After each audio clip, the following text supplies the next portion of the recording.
Hola, ¿qué tal? Muy buenos días. Me presento, mi nombre es Alejandro Velasco Aguirre. Mi número de matrícula es la 19015185 y este video es para el reto que se llama Personalidad y su validación ante el registro civil. El nombre del módulo es Derecho de Personas y Familia y la licenciatura en Derecho, el asesor educativo, el maestro Daniel Humberto Díaz Aguirre. Este video está, su objetivo es poder realizar una investigación, un análisis sobre los atributos de la personalidad y las actas expedidas por el registro civil. Bueno, en este momento empiezo a realizar lo que es el desarrollo que corresponde a lo que tiene que ver con los atributos de la personalidad. Bueno, la palabra atributo tiene su origen en el latín attributum, que denota cada una de las cualidades o propiedades de un ser. Jurídicamente, los atributos de la personalidad son cualidades que identifican e individualizan a un sujeto de derecho a fin de ubicarlo dentro del orden social y jurídico. Dentro de la doctrina se establecen como atributos de la personalidad lo que es la capacidad jurídica, el nombre, el domicilio, la nacionalidad, el patrimonio y el estado civil. Esto es en cuanto a las personas físicas. Y respecto a las personas morales, pues únicamente excluimos lo que es el estado civil. La capacidad jurídica, lato sensu, es la aptitud que tiene la persona para ser titular de derechos, sujeto de obligaciones y en su caso ejercer esos derechos, cumplir esas obligaciones y celebrar actos jurídicos por sí misma. Tenemos dentro del concepto que hay dos especies de capacidad: la capacidad de goce, la aptitud para ser titular de derechos y sujeto de obligaciones. Todo sujeto debe tener capacidad de goce, ya que si se suprime, carecería de razón de ser la personalidad porque impediría al sujeto la posibilidad jurídica de actuar. No se concibe la noción de persona sin la capacidad de goce.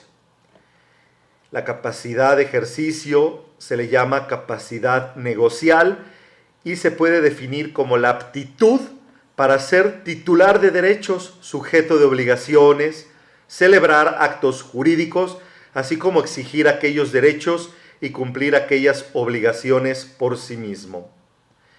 Tratándose de personas físicas, la capacidad de ejercicio está sujeta a condiciones propias de los seres humanos, como son la edad, circunstancias físico-mentales, y estos se encuentran plasmados en los artículos 22 y 23 del Código Civil del Estado de Guanajuato. En cuanto a las personas morales, su capacidad de goce está limitada por su objeto, su naturaleza y fines. El nombre. Toda relación jurídica impone deberes y atribuye derechos a los sujetos de dicha relación. De ahí que es necesario que en cada relación jurídica se debe precisar concretamente qué persona o personas son sujetas de esa relación, quién o quiénes pueden exigir, ya sea como acreedor o acreedores, una determinada conducta o sobre quiénes, deudor o deudores, recae el deber jurídico de cumplirla. Puede definirse al nombre como las palabras que identifican a una persona a fin de que sus actos, individualizados por el ordenamiento jurídico, generen consecuencias que le sean atribuidas a ella y a nadie más. En cuanto a las personas físicas, las palabras a que se hace mención forman el nombre propio, conocido como nombre de pila, y el apellido o apellidos, generalmente paterno y materno. La vinculación de esos elementos, propiamente el nombre de la persona física, sin perder de vista que la partícula que podríamos llamar elemento principal del nombre es el apellido, en tanto que el nombre propio sirve para integrar la denominación y para aludir con mayor precisión a la persona a la cual se refieren aquellas partículas principales. Con relación al nombre de las personas morales, se tiene que distinguir en principio dos tipos de entes colectivas, las públicas y las privadas. Tratándose de personas morales públicas, sería la nación, el estado, el municipio. Su nombre está íntimamente ligado a fenómenos culturales e históricos. Los organismos descentralizados generalmente encuentran su nombre en la ley que los crea y los regula, y con relación a las personas ideales de interés privado, es bien conocida la distinción entre denominación y razón social que suelen identificarse. El domicilio es el lugar en el que para determinados efectos del derecho una persona se asienta de manera permanente. En la legislación civil se reconocen tres tipos de domicilios.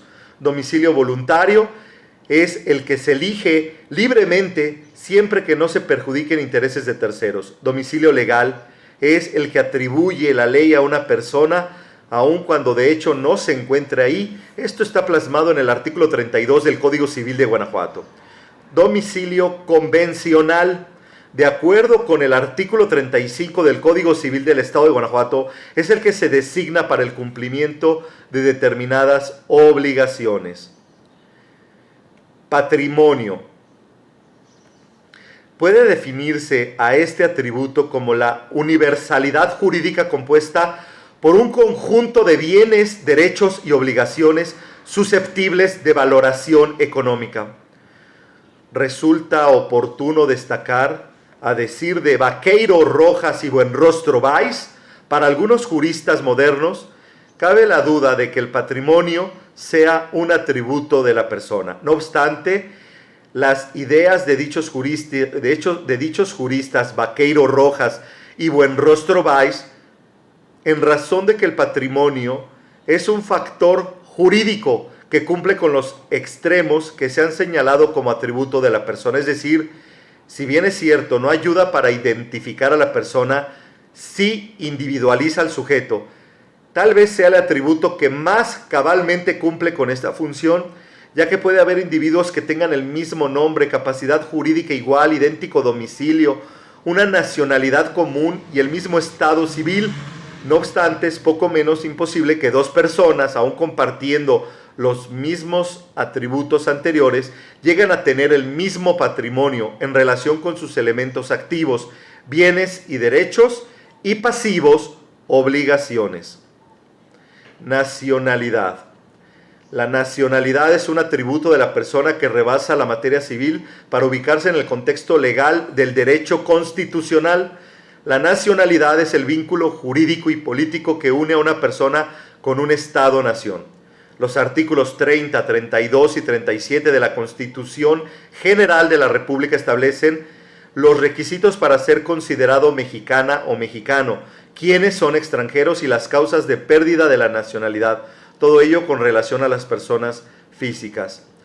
La nacionalidad de las personas morales se deduce de lo dispuesto por la Ley de Nacionalidad, cuyo artículo 8 dispone que son mexicanas las personas morales que cumplen con los siguientes requisitos: que sean constituidas conforme a las leyes mexicanas, y 2, que establezcan su domicilio dentro del territorio de la República. El Estado civil. El Estado civil es un atributo exclusivo de las personas físicas que implica la situación que guarda un individuo dentro de su grupo familiar respecto a sus relaciones de matrimonio o parentesco. El Estado se determina en función del grupo de los grupos sociales a las que una persona pertenece, porque el ordenamiento jurídico atribuye esa pertenencia como inherente a la persona misma.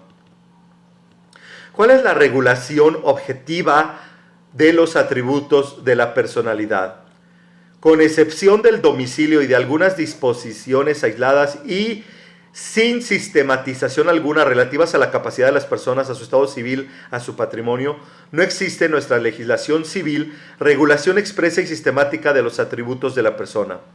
A manera de ejemplo, cabe decir que el nombre, atributo esencial y por todos empleado y conocido, solo se regula para efectos de aplicarlo a una persona física.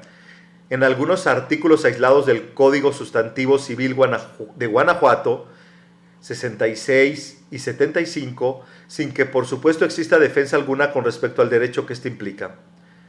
A partir de estos conceptos, cabe preguntarse, ¿es posible regular de manera expresa los atributos de la personalidad? La respuesta a este cuestionamiento resulta clara si partimos de los siguientes datos.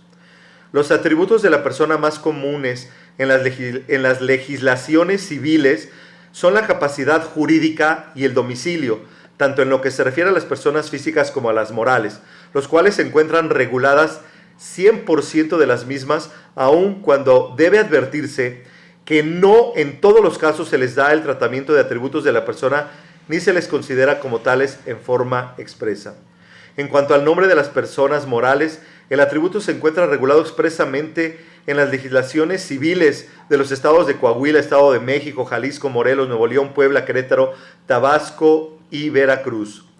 La nacionalidad, atributo de la persona que tiene regulación, fundamentalmente normas de carácter constitucional, se encuentra enunciada como tal en las codificaciones civiles de los estados de Coahuila, Morelos y Nuevo León.